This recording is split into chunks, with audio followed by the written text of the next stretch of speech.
Baha'is on clearwaterbaha'is.org.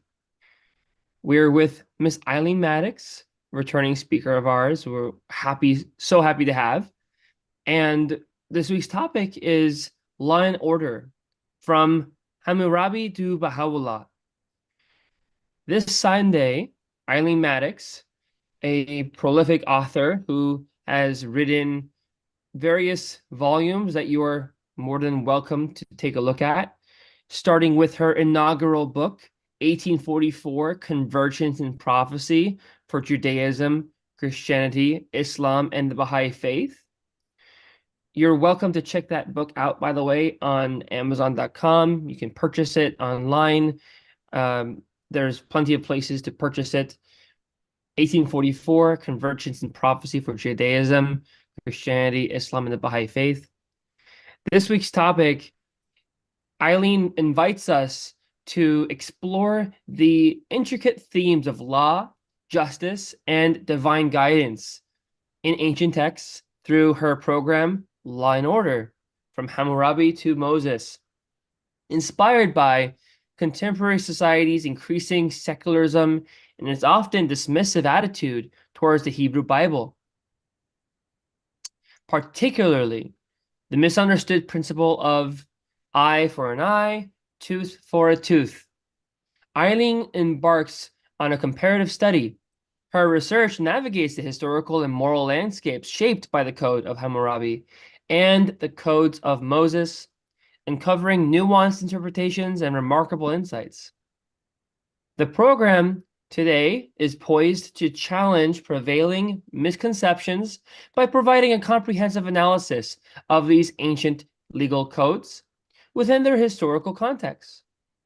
Eileen's investigation reveals the depth and complexity of the biblical phrase, shedding light on its application and significance in ancient times.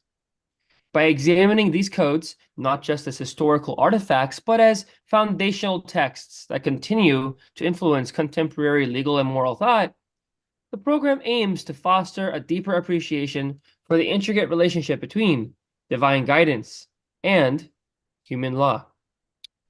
Join us today as we delve into this subject, where history, faith, and legal philosophy converge to offer a compelling perspective on the enduring wisdom of ancient texts.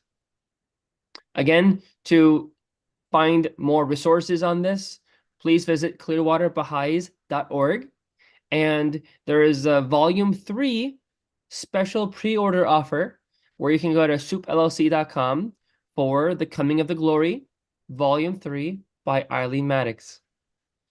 With that being said, Eileen, we're so happy to have you today. Again, we're happy that you've been able to grace us with your beautiful subjects on this show. And again, once more, we thank you. Well, thank you, John, very much for a lovely introduction.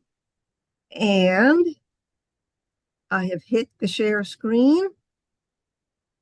And I see it.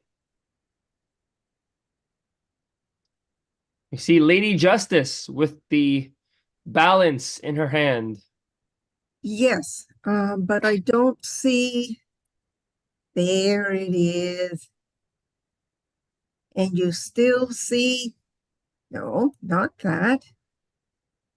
This. And you still see Lady Justice, correct? Yes. Okay. We see nothing else. Wonderful. We are off and running. Thank you so much.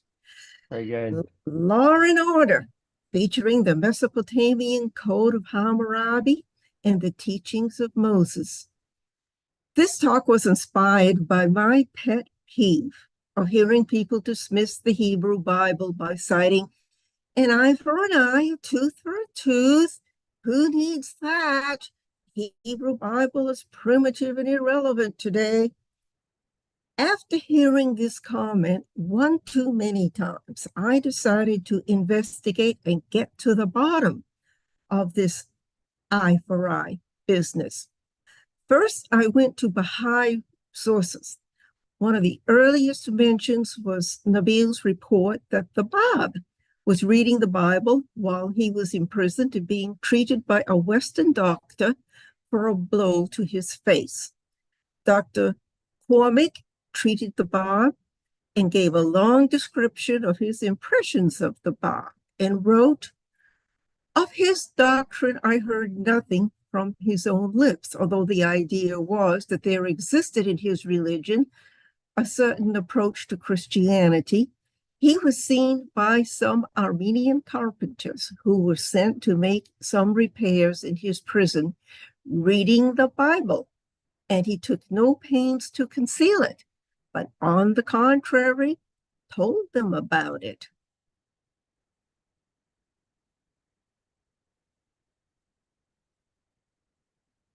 What do the Baha'i writings say about the Bible? Quite a lot, but here are two of my favorites.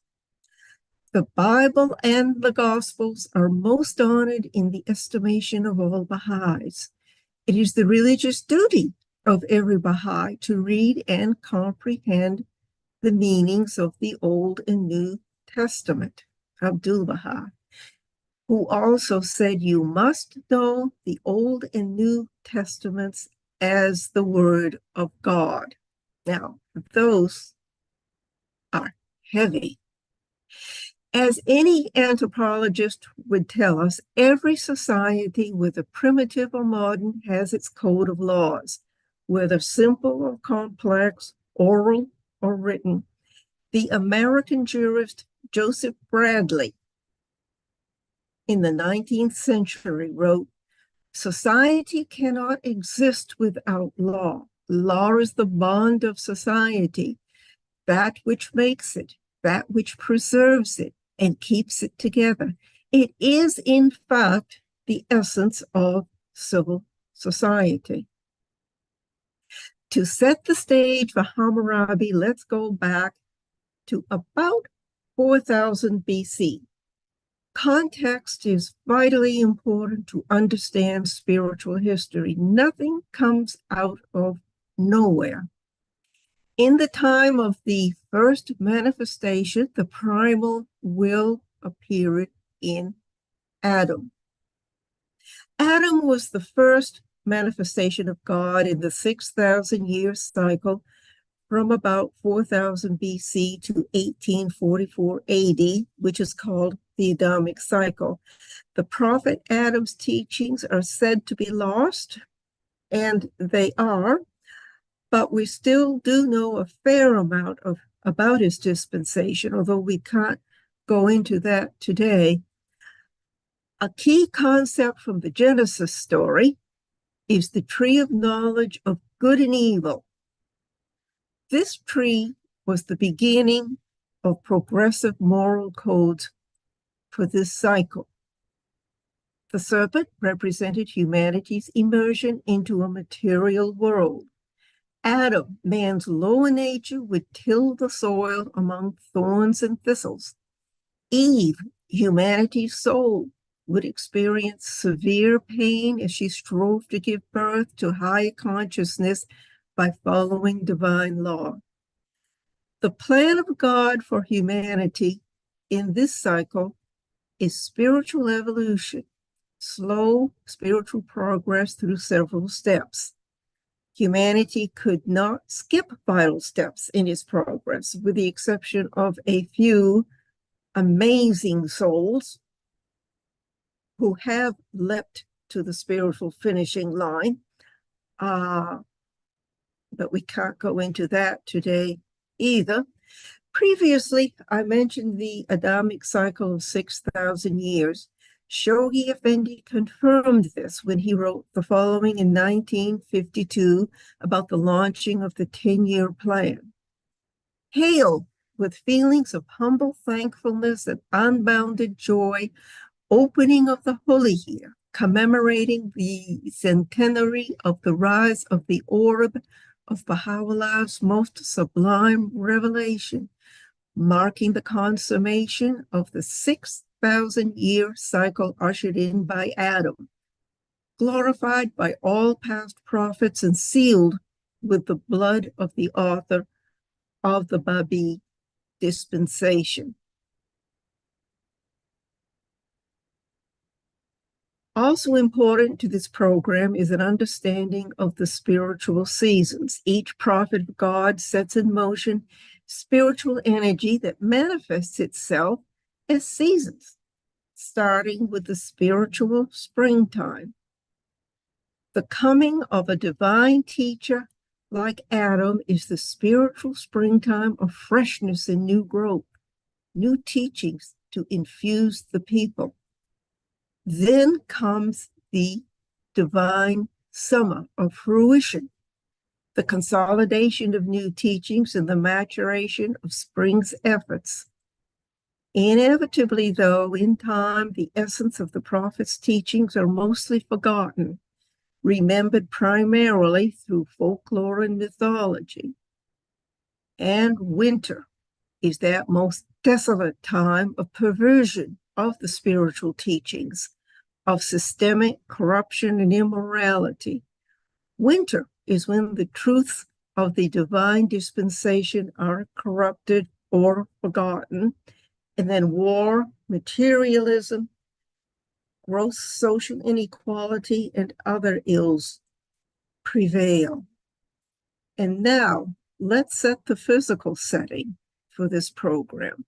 Here are the Tigris and Euphrates River and the empire of which Hammurabi was king, Mesopotamia.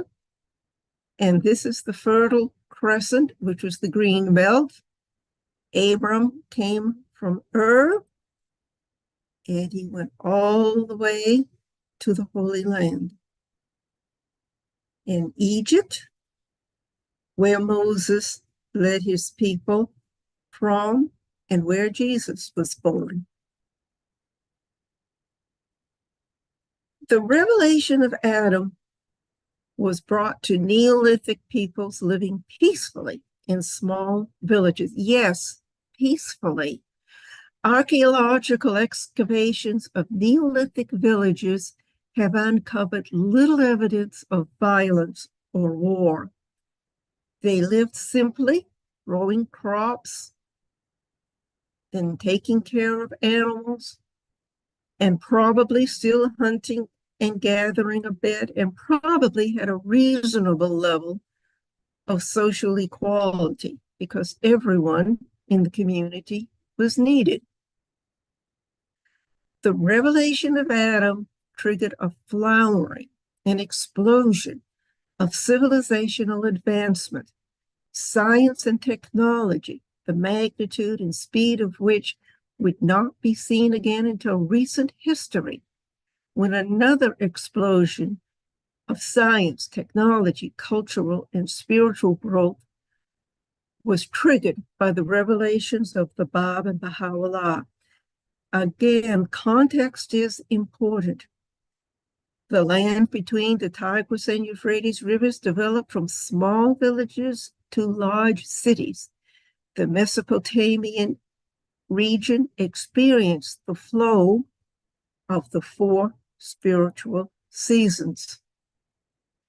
Here's a partial list of the advancement in Mesopotamian civilization during its divine springtime and summer. And this is just a partial list.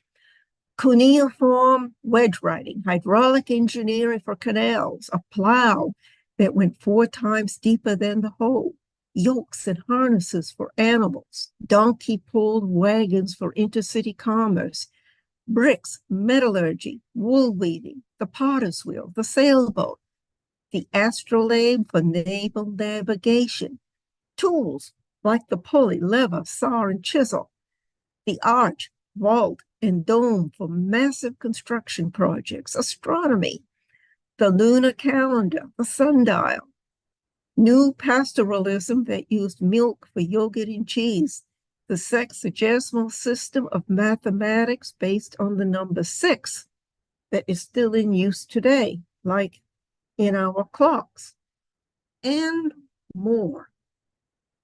However, inexorably, the slide into the spiritual fall and winter began. Social stratification became rigid, with 3 classes: king, nobility, and priests, a middle class, of artisans, merchants, and freedmen, and at the bottom, the slaves. Strict social codes like the Code of Hammurabi were designed to maintain this social order. Development of Mesopotamian culture also included war and the instruments of war. Humans were now domesticated into slavery and other forms of subservience, a process that is sometimes called hyper-domestication and has continued to this day. Great empires were built on warfare, and that continues today. The religion became polytheism to the nth degree. We don't know what Adam taught about polytheism, but it was probably spiritual corruption and disintegration of Adam's teachings that led to over 2,000 deities being worshipped, 5 of which are shown here. And each deity had a separate temple. Their images were lavished with every attention. The purpose of these gods was to run the world, and the purpose of humans was to serve them. This setup was a pragmatic quid pro quo that had little to do with spirituality.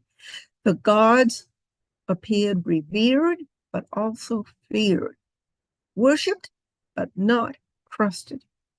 They were beseeched, cajoled, supplicated as a force to be kept within bounds so that people could live their lives without malign interference.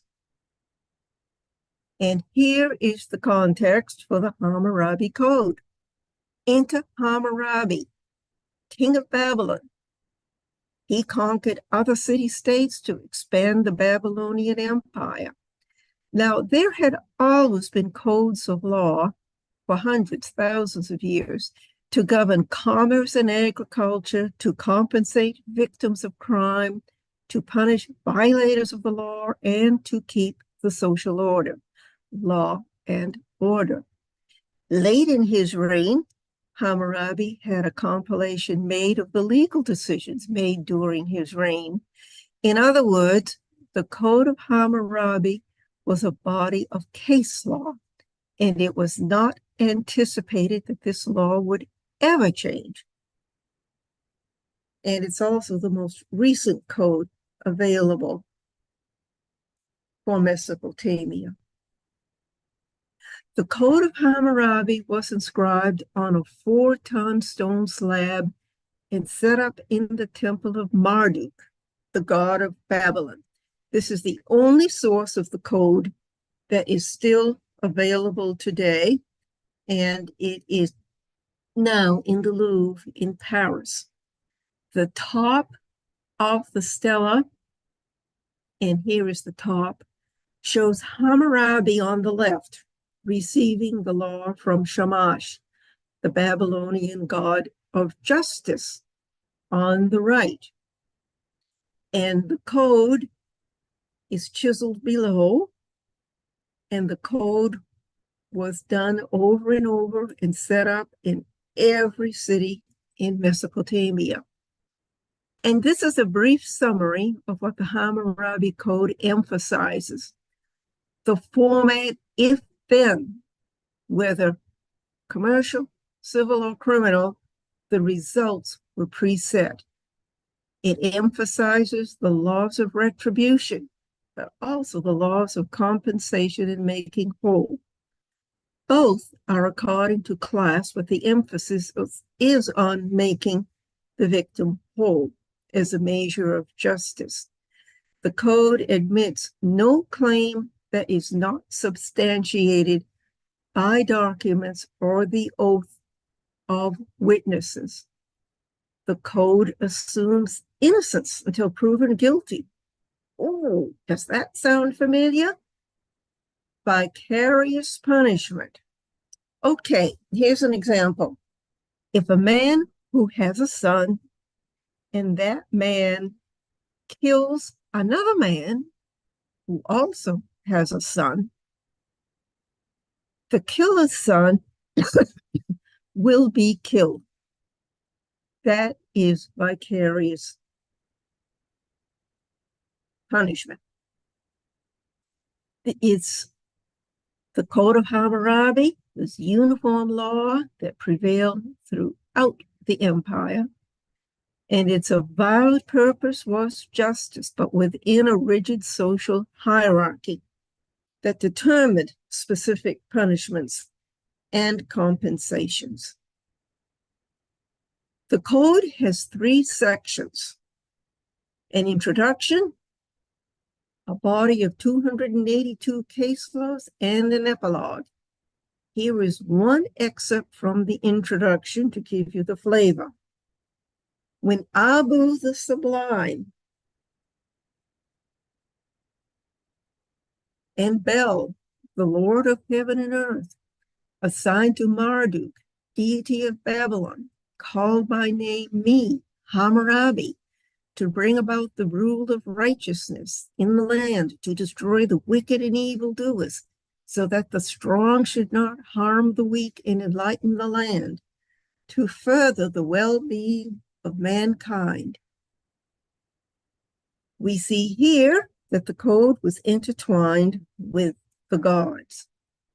And the Code of Hammurabi had 282 laws, which were really case law.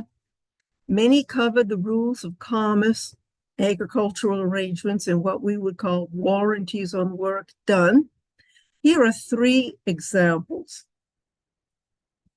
If anyone hire a field laborer, he shall pay him 8 gur of corn per year. Okay.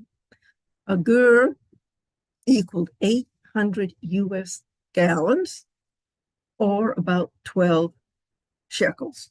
And there seems to have been no adjustment allowed for inflation. So I guess they didn't have inflation as we know it. If anyone hire a skilled artisan, he shall pay his wages 5 gerahs. A potter, 5 gerahs. A tailor, 5 gerahs. But a rope maker, 4 gerahs per day. And 1 gerah equaled 1/20th of a shekel. This was not a market economy. Prices were expected to remain the same forever. If a shipbuilder build a boat for someone and do not make it tight, if during that same year the boat is sent away and suffers injury, the shipbuilder shall take the boat apart and put it together tight at his own expense.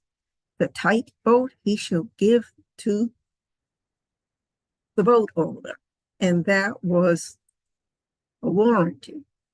Now, capital punishment was very common in the Hammurabi Code. I found at least 25 cases calling for capital punishment by various means. And here are just a few that I'm putting up for comparison later when we get into the laws of Moses. If anyone bring an accusation of any crime before the elders and does not prove what he has charged, he shall, if it be a capital offense, charge be put to death. If a builder build a house for someone and does not construct it properly, and the house which he built fall in and kill its owner, then that builder shall be put to death. If conspirators meet in the house of a tavern keeper, and these conspirators are not captured and delivered to the court, the tavern keeper shall be put to death. Well, imagine that. And if anyone is committing a robbery and is caught, he shall be put to death. From what I studied, most of the cases of capital punishment seem too harsh to be called justice, but at least everyone knew what the rules were. And it wasn't so far back in European history that the laws were terribly severe too. Mutilation, bodily mutilation, was a common punishment. If a son of a paramour say to his adoptive father or mother, "You are not my father or my mother," his tongue shall be cut off. If a son strike his father, his hands shall be hewn off. If the slave of a freedman strike the body of a freedman, his ear shall be cut off. If anyone agree with another to tend his field, give him seed, entrust a yoke of oxen to him, and bind him to cultivate the field, if he steal the corn or plants and take them for himself, his hands shall be hewn off. If a slave says to his master, "You are not my master," if they convict him, the master shall cut his ear off. Now, these are the criminal punishments. There are also a lot of other codes that were very fair and protected the rights of women and really protected the rights of merchants and on and on. But we don't have time to go into that. But we are going to go to an eye for an eye, tooth for a tooth. The original source in context. And here you will see the class system and unequal punishments. Here it is. If a freeborn man, that means a man who was born free, strike the body of another freeborn man or equal rank, he shall pay 1 gold mina, which is 60 shekels. If a freed man, that means he was born a slave but attained his freedom, strike the body of another freed man, he shall pay 10 shekels in money. If the slave of a freed man strike the body of a freed man, his ear shall be cut off. If a man put out the eye of another man, his eye shall be cut out. If he break another man's bones, his bone shall be broken.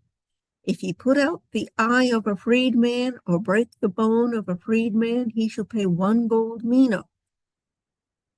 If he put out the eye of a man's slave or break the bone of a man's slave, he shall pay 1/2 of the slave's value to the owner. If a man knock out the teeth of his equal, his teeth shall be knocked out.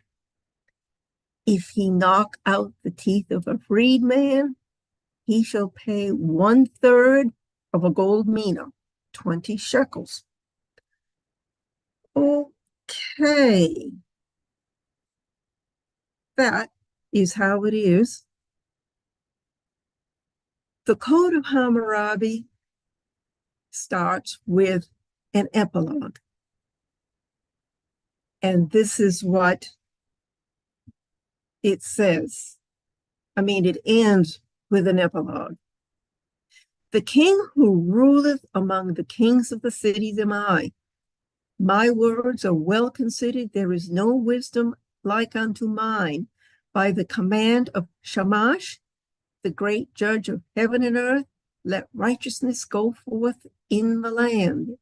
By order of Marduk, my Lord, let no destruction befall my monument. In future times, through all coming generations, let the king, who may be in the land, observe the words of righteousness which I have written on my monument. Let him not alter the law of the land which I have given, the edicts which I have enacted, my monument, let him not mar. The code's purpose was stasis, change nothing. However, God got the last laugh here, and he's probably still laughing. About the same time as the Hammurabi Code was finalized, a young man named Abram in the city of Ur mocked the deities. He was exiled, went to Haran, and then went to the land of Canaan, where he pursued his ministry as a manifestation of God. So from Ur up to Haran, and down to the land of Canaan. Now we will look for context for the eye for eye, tooth for tooth in Mosaic law. We're going to look at the Mosaic codes, the 10 Commandments, the Covenant Code, the Holiness Code, the Leviticus Code.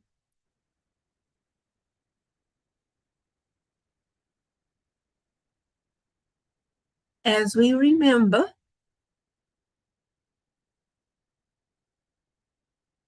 in the time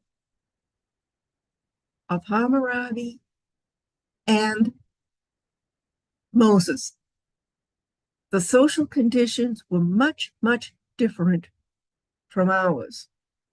There were no police, no prisons, no rehab centers, no halfway houses, no understanding of mental illness, no psychological therapy. Security within nomadic communities and small villages was paramount. Trust and justice were foundational to social order, and there were no locks on the doors. So punishment had to be swift and fair. I'm sure everyone is familiar with the 10 Commandments. These are not secular laws, but spiritual laws from the one God. Breaking them was not only a civil or criminal offense, but a sin. And imagine a society where these 10 laws ruled supreme in people's lives. Imagine a society with no theft, no adultery, no murder, where teenagers honored their parents. Oh, well, in our imagination. When Moses was preparing to climb up Mount Sinai, the Lord descended noisily in smoke, thunder, and lightning. When the people saw the thunder and lightning and heard the trumpet and saw the mountain in smoke, they trembled with fear. They stayed at a distance and said to Moses, "Speak to us yourself, and we will listen. But do not have God speak to us, or we will die." Moses replied, "Do not be afraid. God has come to test you, so that the fear of God will be with you to keep you from sinning." And the fear of God is commented upon by Baha. In truth, religion is a radiant light and an impregnable stronghold for the protection and welfare of the peoples of the world. For the fear of God impelleth the man to hold fast to that which is good and shun all evil. Should the lamp of religion be obscured, chaos and confusion will ensue, and the lights of justice, fairness, tranquility, and peace cease to shine. And my own comment is we are seeing that today, of course, when religion too often is not a radiant light in our secular society. The Covenant Code immediately follows the 10 Commandments. It's several chapters long and was written on stone tablets with the 10 Commandments. And Genesis says it was then carried down the mountain by Moses. The Covenant Code has many parallels with Hammurabi's, but also some surprises.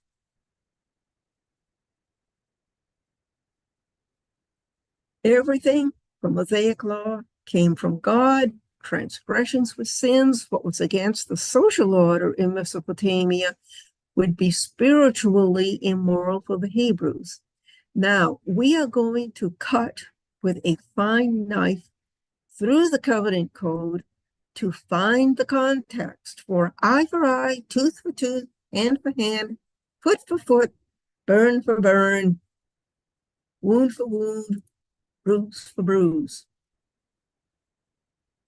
Here's what I found for capital punishment in the Covenant Code. It's a much shorter list than the 25 that I found in the Hammurabi Code. Murder, unless unintentional, attacks on the father or mother, curses father or mother, kidnapping a fellow Israelite to sell as a slave, if because of owner's negligence a bull gores a person to death, unless it's a slave, the owner shall be put to death. But sometimes restitution could be arranged instead. Bestiality and idolatry. Okay, and here we are again with eye for eye, tooth for tooth in context. And here, please notice that class is not mentioned. If people are fighting and hit a pregnant woman and she gives birth prematurely, but there is no serious injury, the offender must be fined, whatever the woman's husband demands and the court allows. But if there is serious injury, you are to take life for life, eye for eye, tooth for tooth, hand for hand, foot for foot, burn for burn, wound for wound, bruise for bruise. However, there are no recorded incidents of mutilation in the Covenant Code or the book of Leviticus or the book of Deuteronomy. There are innumerable examples of what we would call personal injury law, but all of them were observed through restitution or making whole. The conservative Christian publication Christianity Today ran a fascinating article about life for life, eye for eye. Here's an excerpt. An eye for eye seems to be a simplistic form of justice that is focused on retribution. Yet this phrase is found 3 times in the Old Testament. Many people wonder if the phrase life for life, eye for eye, tooth for tooth, hand for hand, foot for foot, burn for burn, wound for wound, bruise for bruise was applied literally. In Jewish oral tradition called the Talmud, and among Christian scholars, the consensus is no. This was not taken literally, but instead used as a standard by judges to set the fine and appropriately punish the perpetrator of the harm he caused. Under Jewish law, legal standards of proportionate justice are found in Exodus, Leviticus, and Deuteronomy for crimes such as murder, physical abuse, harming an infant, or framing someone for a crime would still apply in a court. Many of our modern expectations for equal justice and reparation find a basis in ancient Jewish law.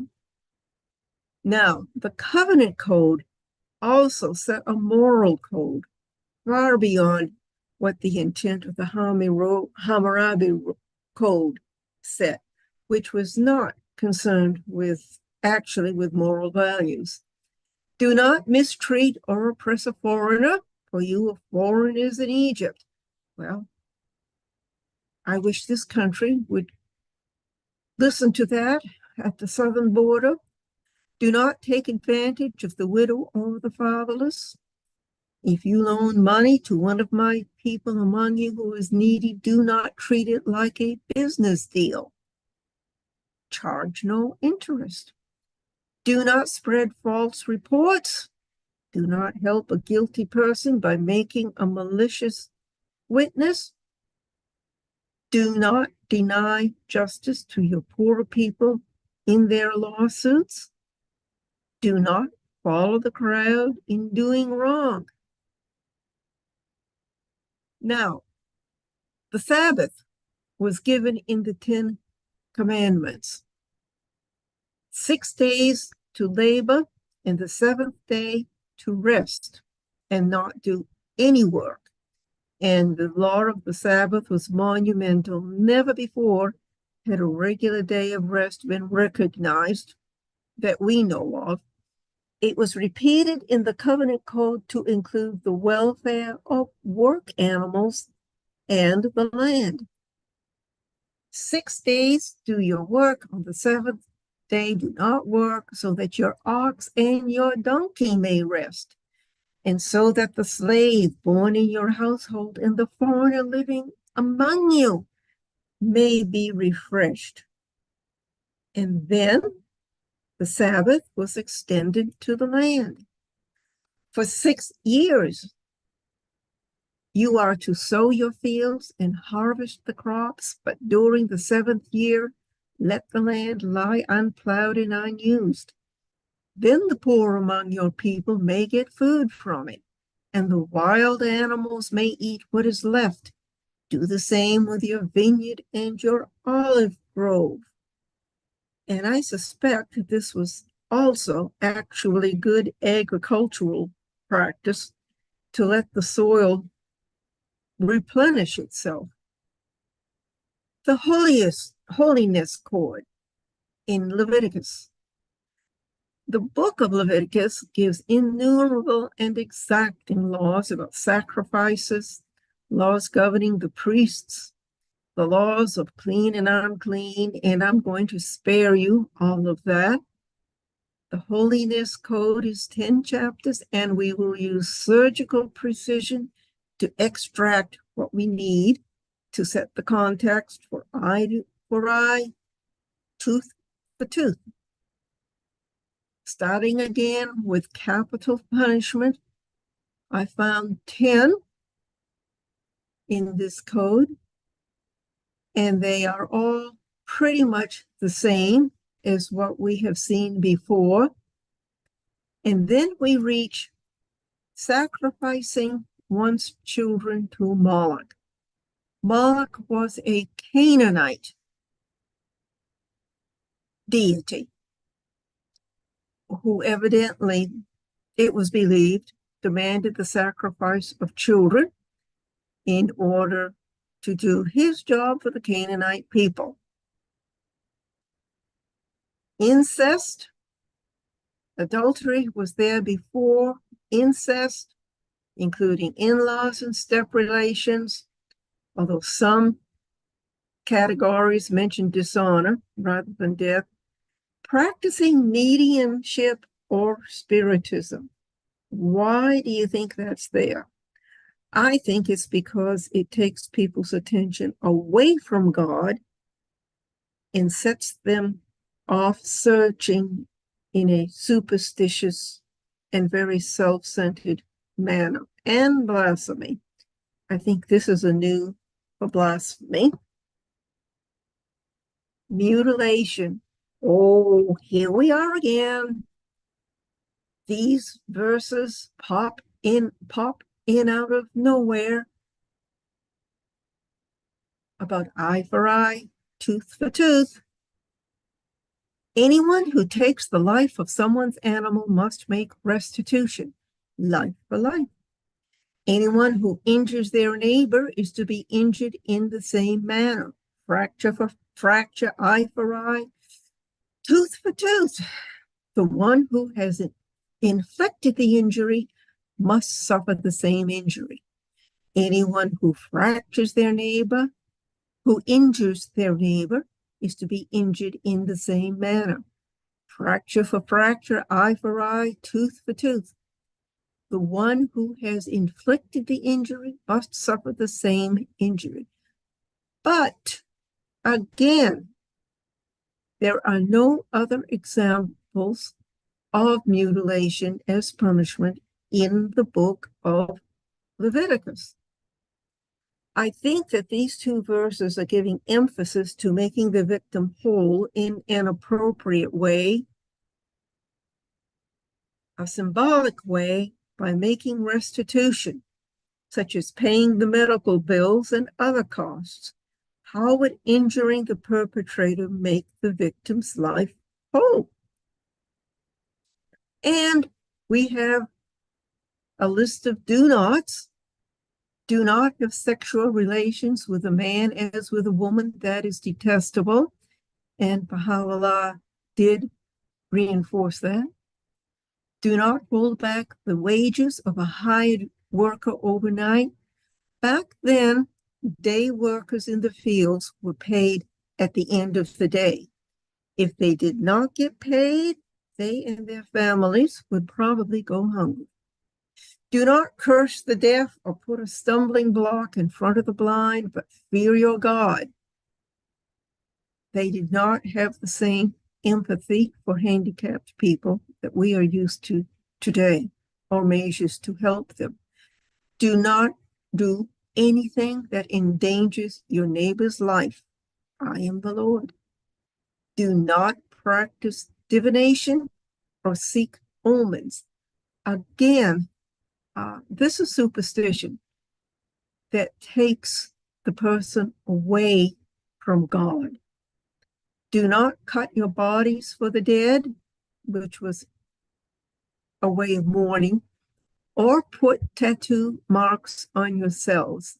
I am the Lord. When I was at the World Center, a member of the House of Justice gave a talk for the youth, and the adults were also welcome to attend, and I did. And what I really remember from this talk was how much this person hated tattoos. He mentioned the body as being held, being a temple for the soul. And tattoos were a denigration of the body as the temple of one's soul. And he begged the youth there, do not ever get tattoos, please. Do not use dishonored standards when measuring length, weight, and quantity, and do not eat the blood because it is life. This is the foundation of kosher dietary law. And when you reap the harvest of your land, do not reap to the very edges of your field or gather the gleanings of your harvest. Do not go over your vineyard a second time or pick up the grapes that have fallen. Leave them for the poor and the alien. I am the Lord your God. And this was a form of charity for the poor. Now, there are two other commandments from the Holiness Code that dwarf everything else, that provide the spiritual foundation for the Israelites. You shall not take vengeance, nor bear any grudge against the children of your people, but you shall love your neighbor as yourself. I am the Lord. Sound familiar? We associate this with Jesus, who, as a prophet of God, taught this eternal verity. The Pharisees asked Jesus what was the most important law of God. They were hoping to trap him into a theological argument. Jesus answered, the most important one is this: Hear, O Israel, the Lord your God, the Lord is one. Love the Lord your God with all your heart and with all your soul and with all your mind. This is the first and greatest commandment. Love your neighbor as yourself. All the law and the prophets hang on these two commandments. The messengers, the prophets of God, repeat the spiritual verities, and this is an example. Moses also set the moral bar at the ultimate level.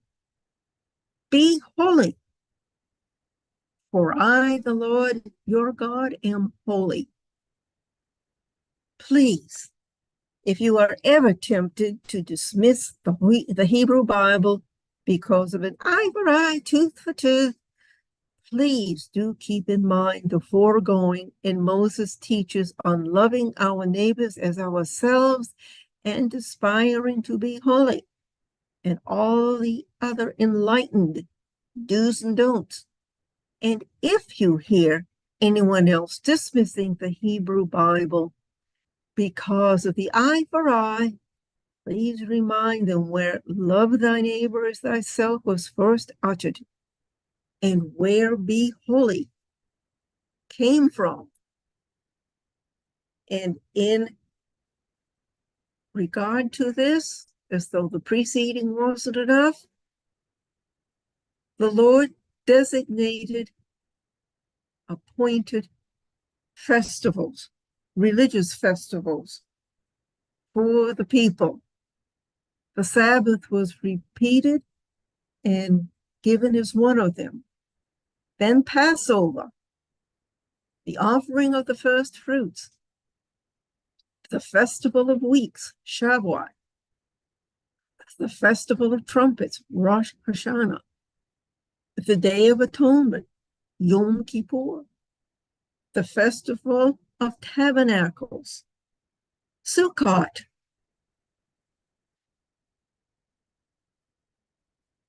the Sabbath, repeated from the Ten Commandments. The appointment of the religious celebrations was very important and a new first, as far as we know, in a divine revelation. Moses' teachings could be reinforced with 52 Sabbaths per year and 6 religious celebrations each year. This was designed to turn people's minds to God. And they could also strengthen the family ties and community life. The Deuteronomy, Deuteronomic Code. Try to pronounce that sometime. Deuteronomic, sure. The book of Deuteronomy is a partial repetition of the laws given previously. It is primarily Moses' preparation of his people for their entrance into the promised land. It's a fervent call for faithfulness to God. And it's Moses' farewell to his people. Again, we will use surgical precision to review the eye for eye, tooth for tooth in the context we find it, plus a few surprises. Capital punishment. I've only listed the capital punishments that are new in the book of Deuteronomy. If a prophet or one who foretells through dreams, describes signs and wonders, and says to follow other gods, that prophet of dreams must be put to death. Also, anyone tries to entice others to turn to other gods must be put to death after thorough investigation. Idolatry, when witnessed by 2 or 3 people and after investigation. Well, I can tell you absolutely that this was not followed, that as soon as the Israelites entered the promised land, many did adopt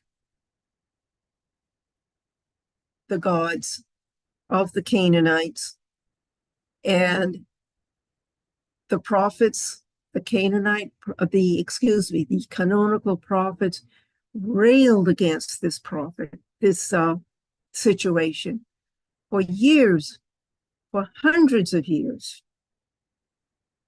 and showing contempt for the judge or for the priest who makes a decision in a case brought to him.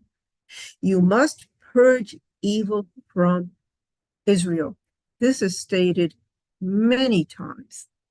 Okay, here we are, the third and last time of the theme, eye for eye, tooth for tooth, in context. If a malicious witness takes the stand to accuse someone of crime, the 2 people involved in the dispute must stand in the presence of the Lord before the priests and the judges who are in office at the time.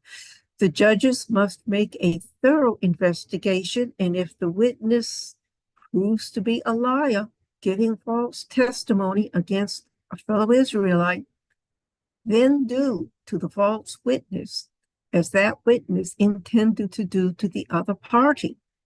You must purge the evil from you, from among you. The rest of the people will hear of this and be afraid, and never again will such an evil thing be done among you. Show no pity, life for life, eye for eye, tooth for tooth, hand for hand, foot for foot. And again, I don't know of any example in Deuteronomy of mutilation actually being carried out. If you find one, please let me know. In addition to repeating the laws given in the two previous codes, there are several more that are really important. The law of tithing every year, but every 3 years, the agricultural tithes would be stored, not only for the support of the Levites, the priesthood, but also for the foreigners and the poor. And the Lord will bless you for the work of your hands. Appoint judges and officials in every town to judge the people fairly. Follow justice and justice alone. Can you imagine how improved our society would be if judges ruled only according to justice and justice alone?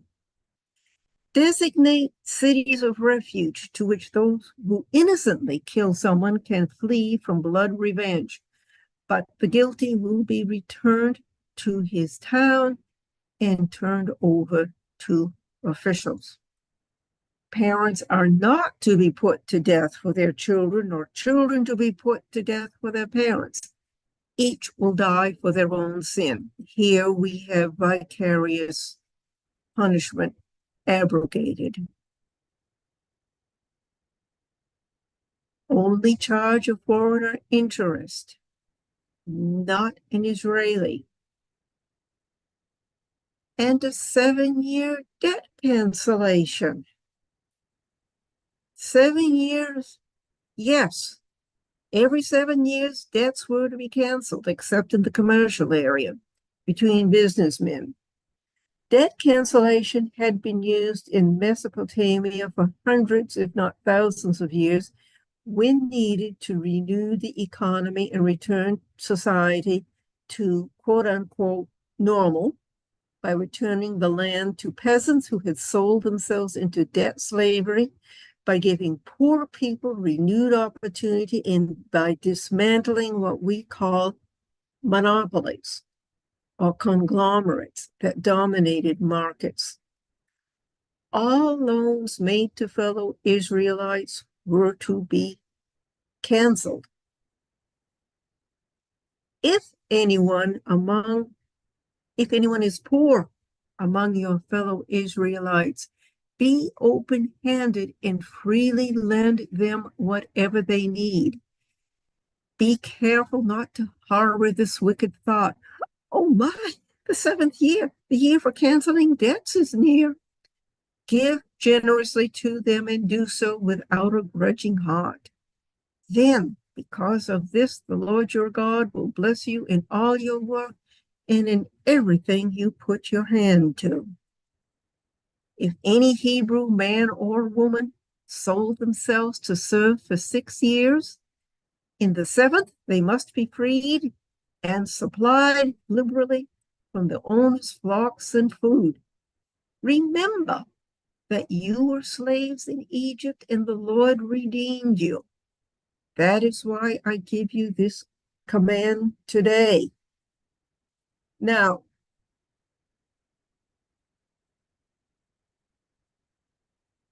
today the concept of debt forgiveness is a taboo subject, and in some areas a political subject. But imagine what it could accomplish to stabilize our society and narrow the difference between our rich and poor. It would be different, of course, but it's a fascinating concept. And if the Israelites followed God's laws this is what he would do. I will walk among you and be your God, and you will be my people. I am the Lord your God who brought you out of Egypt so that you would no longer be slaves to the Egyptians. I broke the bars of your yoke and enabled you to walk with heads held high. However, if you do not obey the Lord your God and do not carefully follow all his commands and decrees I am giving you today, all these curses will come on you and overtake you. 53 verses follow that give every sort of imaginable calamity and punishment that you can imagine. And I do have to say at this point that this certainly looks like the falling of the old world order today. Moses gave highly enlightened codes of conduct, and Baha'u'llah reinforced Moses' emphasis on rewards and punishments. He wrote, the structure of world stability and order hath been reared upon and will continue to be sustained by the twin pillars of reward and punishment. And in another connection, he hath uttered the following in the eloquent tongue. Justice hath a mighty force at its command. It is none other than reward and punishment for the deeds of men. By the power of this force, the tabernacle of order is established throughout the world, causing the wicked to restrain their natures for fear of punishment. There's nothing old-fashioned about divine reward and punishment. Baha'u'llah reinforced this concept, and a secular society ignores this at its peril. Oh, change of topic. The third volume of The Coming of the Glory is here.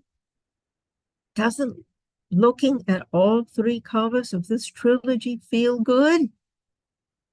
Most of my presentations are based on what I have written in these books, although the books go into much, much more detail that I can't go into during PowerPoint presentations. And we are in the middle of a pre-order campaign for 20% discount with an extra 5% for Clearwater Baha'i viewers. And these pre-order Baha'i pre-order offers for this book launch are shown here. These are posted in the chat box. There are 3 different offers at discount. In addition, there is an extra 5% discount by coupon for Clearwater Baha'is. If you enter Clearwater 5 and then click enter to validate before paying, you get a 25% discount. Okay, Jeremiah, I am going to stop sharing, and Jeremiah is going to click the button and show the 1-minute video about my trilogy. And I believe here it comes. Enter the ancient tapestry of Israel's prophetic legacy with the Coming of the Glory book series. Volume 1 unveils the foundational pillars of Israel's history, from the patriarch Abraham to the prophetic mantle carried by Elijah. Volume 2 immerses you in a world of turmoil and revelation, where prophets like Jonah, Amos, Isaiah, and Jeremiah stand as beacons of courage. Volume 3 delves deep into the tapestry of biblical exploration, weaving threads of insight, into the enduring struggle between belief systems. Experience the triumphs and trials of the Israelite, from exile to restoration, guided by prophets and divine intervention. Embark on a quest of discovery and revelation with the Coming of the Glory series, a harmonious blend of history and prophecy. Secure your copy today.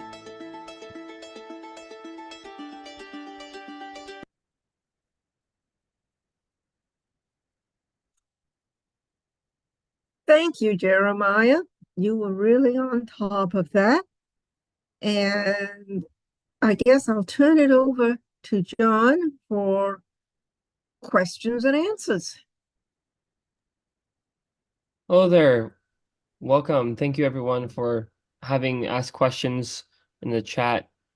If you have a question, please post them in the chat. Of course, comments on social media, Jeremiah is taking a look for them too. But there is one question, and it pertains to something that people may have gone on Netflix and seen the show about Jesus, The Chosen. And there is an interesting commercial that they have for people to get introduced to this series and watch the story about Jesus. And there's this quote, "Do not avenge yourselves, but rather give place to wrath, for it is written, vengeance is mine, I will repay, says the Lord." So there's this quote in Deuteronomy chapter 32, verse 35. And it's a very interesting passage. And in the New King James Version, it's written, "Vengeance is mine, and recompense. Their foot shall slip in due time, but the day of their calamity is at hand, and the things to come hasten upon them." So are we to say that though in the context of the Bible, you have a lot of people quoting eye for an eye, that vengeance, and you had mentioned this, Eileen, earlier in your talk about the religious rulers and the rulers in charge. It is the role of the government to institute vengeance on behalf of the Lord, or is it left to God entirely? That's a very interesting question. And I think it's very layered. I mean, the quotation from Deuteronomy is very layered. Jesus definitely gave good advice. He was trying to get his followers not to pick fights and all of that, or even respond to them. I would say this, Baha'u'llah reinforced reward and punishment. As far as governments go, they can only do so much, but they do have a duty to enforce reward and punishment. There is also spiritual punishment, as Baha'u'llah said, and there are also situations that are totally beyond us to handle. And without getting political, like the Middle East. But God has a plan. And so what Deuteronomy says is also true. God has a plan. And we are watching the collapse of our society. That's part of God's plan. And it's beyond what our governments are able or willing to handle. Now, I hope this makes sense. So basically how I'm answering it is, there are some situations that only God can handle, as Deuteronomy says, that quotation. Could you repeat that quotation for me, please, so I can get this right? Sure. So from Deuteronomy, verse 35, we have, vengeance is mine and recompense. Their foot shall slip in due time. The day of their calamity is at hand, and the things to come hasten upon them. Well, I wouldn't argue with that. My study of the Hebrew Bible indicates that God is an actor in history. The prophets talk about this a lot. And yes, and that's my answer.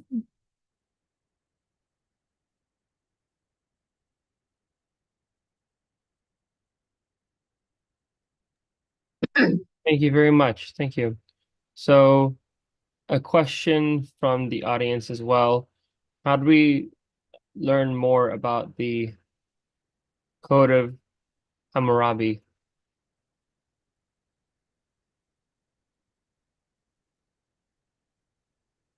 The question is, How do we learn more about the Code of Hammurabi? oh, very, very easy. You just go online, you go to Code of Hammurabi, and it's either the second or the third or the fourth choice. It's the choice that comes from Yale University. They did an excellent printed presentation on the Code of Hammurabi, and they give all of the introduction, all 282 laws, and all of the epilogue. So look for the Yale University version. Not that there aren't other good ones, but I use the one from Yale.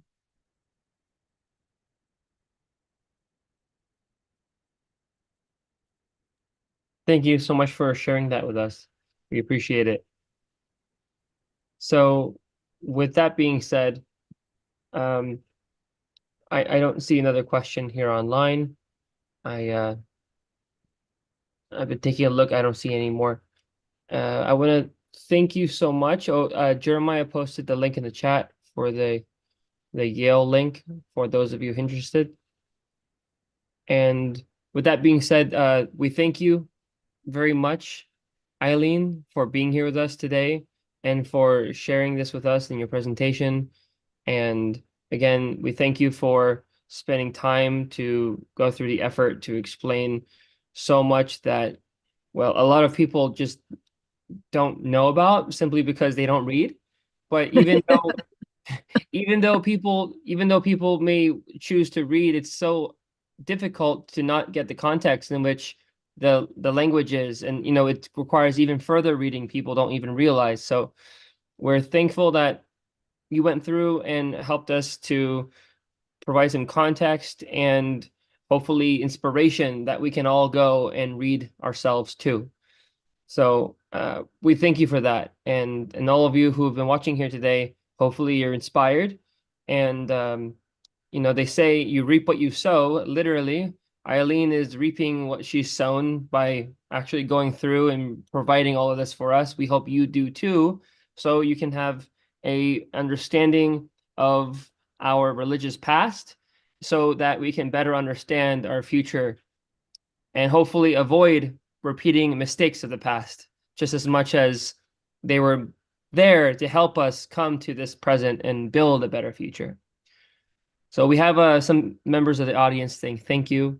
And again, likewise, Eileen, Clearwater Baha'is, on behalf of everybody here, we thank you so much for being here. And we hope all of you in the audience have a beautiful Sunday. We look forward to next week. And until then, please do your research, everyone. Bye. Bye.